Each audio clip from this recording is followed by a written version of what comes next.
Hey everyone, this is Justin from Smart Parking. Today I've got a special video for you where we're going to discuss the GUI. This is the last major component of making our Smart Parking LPR system even better. So I figured I'd make a video to show you the difference between our first version of the GUI and our LPR GUI 2.0. Now let's start by answering the most basic question. What is a GUI? Well, it stands for Graphical User Interface and was definitely the last piece of the puzzle to making our LPR system as usable as possible when you're out in the field.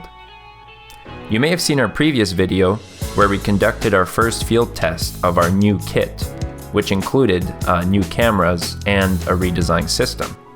If you haven't seen that video, I'll post the link in the corner or in the description so you can check it out. Alright, so just quickly we're going to go over the first version that we had and we were using in that video there.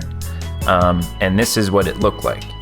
So basically you had your camera feeds at the top, and on the right side is where you would see all the scan results, as well as where you would have to press the buttons. Now notice how the buttons are really small, so that wasn't very usable in the field, we found, and that was the feedback we got from some of our guards that got to use the LPR system in the last few weeks. So with that, here is our upgraded version of our LPR GUI 2.0.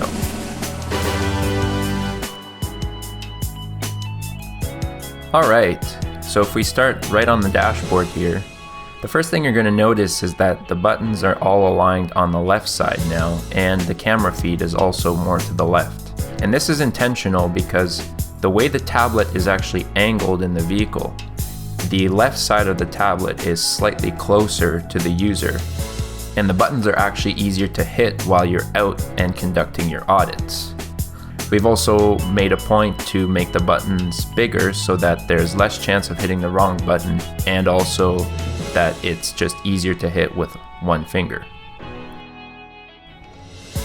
So here, as you will see, pressing the Choose Site button will show you the list of sites that are available to scan. So now that we've selected our site, two new options are showing up. This being the active lookup and the lot inventory. So the active lookup would be conducting an audit or a scan, and to check specifically for registered and unregistered vehicles. So if active lookup was selected and you would start your scan, each vehicle that gets scanned will show in the list, and vehicles that don't have a valid pass will show in red. For this field test specifically, we conducted a lot inventory, which lets us do an initial scan of the lot and then do a second scan moments later to see which plates are still there. So this is good when you're checking lots that have a max amount of time that users can park. You can scan the lot at the beginning, and when you come back 2 hours later and do your scan, you can see which vehicles are still there. So here we started a scan. You'll notice that the options that don't work during the scan are disabled or grayed out. So now that the cameras have picked up about 11 or 12 plates, you can see that they're appearing in this live scan results drop-down list. So this is again to make it easier for the person who's conducting the audit, which is usually going to be someone that's alone in a patrol car, to just see the list of detected vehicles. Once they decide to rescan the lot, this is where things get interesting, because the system will pick up plates that were scanned twice.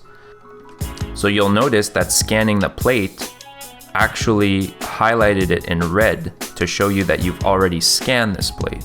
The next thing is that it takes this plate, because you've scanned it already, and brings it into the next box so that you can see which vehicles were scanned twice. In the case of an active lookup or a site audit for registered and unregistered passes, this would provide your passes that are unregistered inside this box.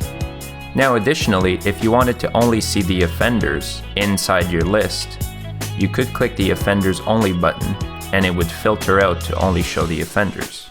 So that's it for today's update video on our LPR GUI 2.0. We'll keep you up to date about our LPR system. We've actually sent out our first one to California very recently. In the meantime, I invite everyone to stay safe and stay healthy. Have a great day.